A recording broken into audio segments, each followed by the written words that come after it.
Ce n'est que le début d'un rêve qui défie la gravité. Ces mots résonnent dans l'histoire. Le 17 décembre 1903, à Kitty Hawk, deux hommes allaient changer la perception du vol. Wilbur et Orville Wright, frères apparemment ordinaires, avaient consacré leur vie à réaliser ce rêve que beaucoup considéraient comme fou. Leur quête débute à la fin du 19e siècle, à une époque d'effervescence technologique. Les avancées en ingénierie suscitent espoir et rêve, mais chaque tentative de vol se solde par des désastres. Inspirés par les oiseaux, les frères se lancent dans l'étude de l'aérodynamique. Ils observent la nature, s'interrogeant sur les secrets du vol. Dans leur garage à Dayton, ils s'immergent dans la recherche et l'expérimentation. Leur passion pour le vol répond également à un monde en mutation, où la révolution industrielle transforme les structures sociales. Chaque jour, de nouvelles inventions ouvrent la voie à des possibilités infinies. Cependant, les rêves des frères Wright ne sont pas exempts de défis. En 1899, après des années de recherche, ils commencent à tester des planeurs dans les prairies de Dayton. Ces essais les enseignent des leçons vitales, rendant leur chemin semé d'embûches.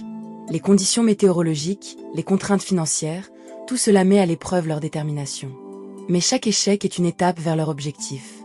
Finalement, ils construisent le Flyer, un biplan incarnant leur vision. L'idée de combiner un moteur léger avec une structure résistante aux forces de la gravité devient une obsession pour eux. Pour donner vie à cette invention révolutionnaire, ils se lancent dans la recherche de matériaux.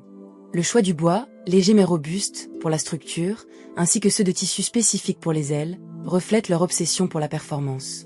Chaque pièce de leur machine est minutieusement pensée, des côtes de l'aile aux commandes sensibles, tout est conçu pour maximiser l'efficacité de l'appareil.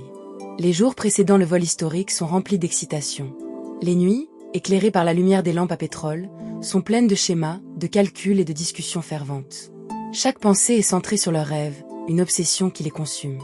Le 17 décembre 1903, leurs esprits sont envahis de pensées et d'émotions. La tension monte alors qu'ils s'approchent de leur création. Les dunes de Kitty Hawk, balayées par le vent froid de l'Atlantique, deviennent le théâtre de leurs rêves. Le bruit du vent au-dessus des ailes nouvellement conçues résonne comme une mélodie, un écho de leur détermination. Quand le moment tant attendu arrive, le Flyer s'élève pour la première fois, défiant les lois de la physique. Ce vol, bien qu'éphémère, offre un aperçu de l'avenir. En l'espace de 12 secondes, le Flyer parcourt 36,5 mètres à une altitude de 3 mètres. Les cœurs battent à l'unisson de cet exploit. Un frisson parcourt l'assistance, une poignée de témoins émerveillés et incrédules. Ce moment est gravé dans les annales de l'histoire et symbolise l'aube d'une nouvelle ère. Cet acte est un défi contre l'impossible, marquant une nouvelle réalité dans l'esprit de l'humanité. Les frères Wright, vêtus de manteaux épais pour se protéger du froid, échangent des regards pleins d'émotion. Leur rêve prend vie, et avec lui, une nouvelle manière de voir le monde. L'impact résonne à travers le monde, et les frères Wright deviennent les pionniers de l'aviation moderne. Leur moment n'est pas seulement l'acte du premier vol, mais aussi la résilience face à l'adversité. À Kitty Hawk, après des mois de travail acharné, ils voient leur rêve prendre vie. Chaque essai échoué constitue une pierre angulaire de leur succès, renforçant leur détermination. Les paysages de dunes de sable, témoins de leur lutte, évoquent la beauté de leur quête. Dans le cadre de ces essais, ils développent également leur technique de contrôle. En 1902, ils conçoivent un planeur de 12 mètres d'envergure, équipé d'un système de contrôle à 3 dimensions, une innovation essentielle qui permettra de diriger et d'équilibrer avec une précision inédite. L'un des défis majeurs est le contrôle de l'appareil, un aspect crucial qui pourrait faire la différence entre succès et désastre. Ils innovent avec le concept d'ailes déformables. Cette innovation, qui peut sembler simple aujourd'hui, est en réalité une pierre angulaire de la conception aéronautique. Les ailes peuvent se plier, se déformer et ainsi réagir aux forces exercées sur l'appareil, offrant une manœuvrabilité sans précédent. Leur curiosité insatiable les pousse à observer, tester et innover à chaque essai. Au moment où le Flyer décolle, c'est comme si le monde retenait son souffle, l'espace d'un instant.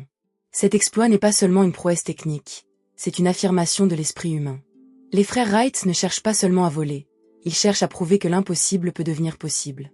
Le monde prend alors conscience de la possibilité de voler. La nouvelle se répand comme une traînée de poudre, déclenchant un intérêt sans précédent pour l'aviation. Les journaux du monde entier rapportent des histoires sensationnelles sur le vol des frères Wright. Les lecteurs, fascinés mais sceptiques, se demandent si ces histoires sont vraies ou simplement de la fiction. Les frères Wright, loin de se reposer sur leur succès initial, poursuivent leurs recherches avec une détermination renouvelée. En 1904, un an après le vol inaugural, ils réalisent des vols plus longs et plus contrôlés. Pendant le mois d'octobre, dans une atmosphère de compétition galopante, ils parviennent à réaliser un vol de 38 minutes, parcourant une distance de plus de 39 km. L'efficacité du Flyer s'améliore, mais l'acharnement des frères Wright reste palpable. Leur engagement et volonté de braver l'inconnu ouvrent la voie à l'avenir. Les essais deviennent de plus en plus spectaculaires, avec des démonstrations devant un public toujours plus large. Leur travail acharné transforme la perception du vol, et l'aviation évolue, passant d'une simple curiosité à une nécessité. Leur héritage s'étend au-delà de la technologie, il inspire des avancées dans divers domaines, y compris le transport, l'ingénierie et la science des matériaux. Les leçons apprises lors de leurs défis redéfinissent également les standards de sécurité aérienne, et les principes qu'ils découvrent deviennent des fondements de l'aviation moderne. Les frères Wright montrent que chaque échec est une étape vers le succès, une leçon pertinente dans un monde en évolution. Leur détermination à apprendre de chaque chute, à chaque déception, est une histoire de résilience. Ils célèbrent des succès modestes, mais également des moments de désespoir. Wilbur est souvent décrit comme le penseur de l'équipe, analysant méticuleusement chaque résultat, chaque mouvement. Orville, lui, agit comme l'artisan, prenant en charge la construction et les ajustements pratiques. Leur complémentarité devient un atout précieux, un duo dont l'harmonie rend leur travail encore plus impressionnant. Face aux défis contemporains, leur message de persévérance résonne à travers les âges. À l'heure où nous cherchons tous à laisser notre empreinte, quel rêve audacieux sommes-nous prêts à poursuivre? Les frères Wright ne se contentaient pas de rêver, ils ont agi. Leur histoire nous encourage à dépasser nos peurs et à embrasser notre potentiel. Chaque obstacle surmonté est une étape vers notre envol. Quelles innovations pourrions-nous réaliser si nous faisons confiance à notre vision? La détermination des Wright doit nous inspirer à croire en nos rêves. Car si deux hommes de l'Ohio ont réussi à faire voler un engin, quelle magie pourrions-nous dévoiler avec nos technologies avancées? Laissons leur héritage nous inciter à voir grand et à toujours chercher l'impossible.